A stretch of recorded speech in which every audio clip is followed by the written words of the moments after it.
Hello दोस्तों, तो केना छी अहाँ सब? अहाँ सबके स्वागत करै छी एक और नया वीडियो में। तो आज हमरा ओतऽ माछ आयल छै। तऽ आइ अहाँ सबके माछ के वीडियो देखायब केना माछ बनै छै, एकदम आसान तरीका। देखियो जिंदा माछ ई पोखरि में तुरंत मारायल छै। तुरंत जिंदा माछ, एकदम फ्रेश माछ छै। ओ फेकलकै माटि पर से, पूरा माटि लागल छै ओकर देह में, तें एहन लगैया। तो चलू बनाबै छी माछ अपना सब। देखियो आगि पजारि लेलियै चूल्हा पर, ओहिमे तेल धऽ दियौ। तेल जाते गरम हेतै तात अहाँ सबके देखा दै छी। एहिमेसँ अंडो निकललै और हैया माछ काटि लेलियै। माछ काटि लेलियै। एहिमे आब पहिले लहसुनके पेस्ट मिला देबै। ओहिके बाद ई लहसुनके पेस्ट मिला देबै के बाद हल्दी नमक ईसब धऽ देबै। बाद सबके मिला देबै एकदम बढ़िआँसँ। सब एकदम बढ़िआँसँ मिक्स भऽ जाए, ईसब सब मिला देबै। ओहिके बाद अभी ताबत तक तेल गरम भऽ जायत, तब तेलमे एकरा धऽ देबै तरऽ लेल। तऽ एक एक कऽ कऽ सबके एकदम बढ़िआँसँ तेलमे धऽ देबै जे तराय।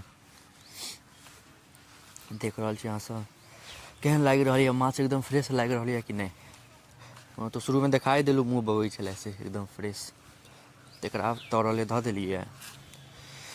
चूल्हा पर बना रहल छियै एकदम बढ़िआँसँ। आब एकरा एक तरफ भऽ गेलै, आब एकरा उल्टेबै एकदम बढ़िआँसँ लाल करगर एकदम लाल तरि लेबै। ई साँझ खन एलै ने तऽ राति भऽ गेलै तरऽमे, तेँ एखन एकरा सिर्फ तरि लेबै। आइ मंगल छलै तऽ आइ मंगलके हमसब नहि खाइ छियै, तऽ आइ नहि खेबै, आइ बस तरि लेलियै। अब काल्हि बना कऽ खायब। तऽ एखन रातिके कनिक वीडियो क्वालिटी जे भी बेकार अबैत हैत तऽ अहाँसब ओकरा कनि नजरअंदाज कऽ कऽ चलब, ठीक छै? तऽ आब ई तरि लेलियै, एहिके बाद चलू दिनमे आब बनेबै। तऽ ई तेलमे जीर तेजपत्ता सब धऽ देबै। ओहिके बाद प्याज धऽ देबै। प्याजके एकदम बढ़िआँसँ भुजबै, लारबै चारबै एकदम बढ़िआँसँ। देखै छियै आब एकदम बढ़िआँसँ लारबै चारबै, एकदम बढ़िआँसँ भूजऽके छै, गलि जाए। ओहिके बाद एहिमे आब टमाटरो धऽ देबै। टमाटर देबै, टमाटरोके एकदम बढ़िआँसँ भुजि देबै, एकदम कड़क भुजि देबै। ओहिमे आब हल्दी धऽ देबै। हल्दीके बाद फेर ओहिमे नमक धऽ देबै।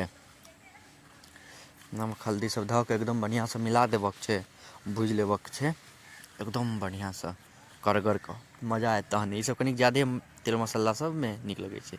जरैत हैत तऽ कनि पानि धऽ देबै, नहि जरत। एकदम बढ़िआँसँ भुजबै। ओहिके बाद एहिमे मिरचाइ जतेक अहाँ खा सकी ओहि हिसाबसँ दऽ देबै, जतेक करू। ओहिके बाद फेर मिरचाइके बाद धनिया पाउडर दऽ देबै। ईसबके फेर बढ़िआँसँ मिलाएब। फेर जरैत हैत, फेर एहिमे कनि पानि धऽ देबै। एकदम बढ़िआँसँ भुजैत रहब एकरा, जहाँ तक हाथ नहि दुखा जाए ता तक एकदम भुजैत रहब, लारैत रहब, एकदम कारी जकाँ भऽ जाएत। देखियौ आब कारी जकाँ भऽ गेलै। ओहिमे आब सरिसोके पेस्ट खसा देबै। ओहिके बाद फेर ओकरो भुजबै बढ़िआँसँ।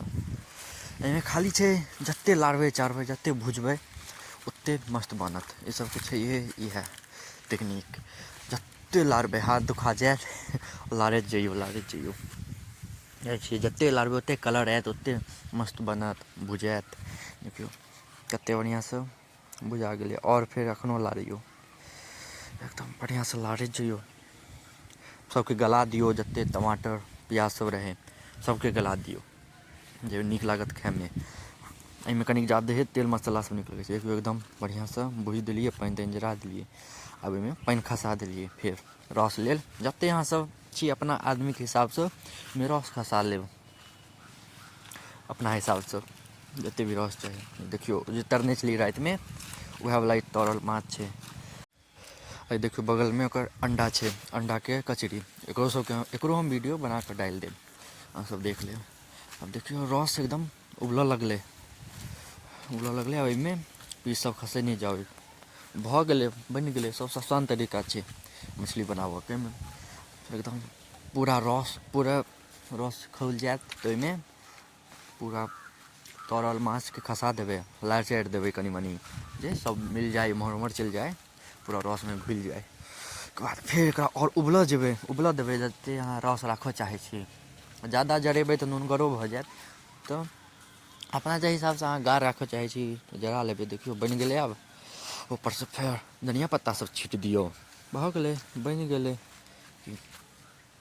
धनिया पत्ता छीटि देलियै, कतेक मस्त रङ्ग आबि गेलै, खाइयोमे बड़ी मस्त लगलै। तऽ एतेक देर तक देखऽके लिए अहाँ सबके धन्यवाद। नीक लागै तऽ लाइक करब, शेयर करब, कमेंट करब, सब्सक्राइब करब। तऽ फेर मिलै छी अहाँ सबसँ अगला नेक्स्ट वीडियोमे। धन्यवाद।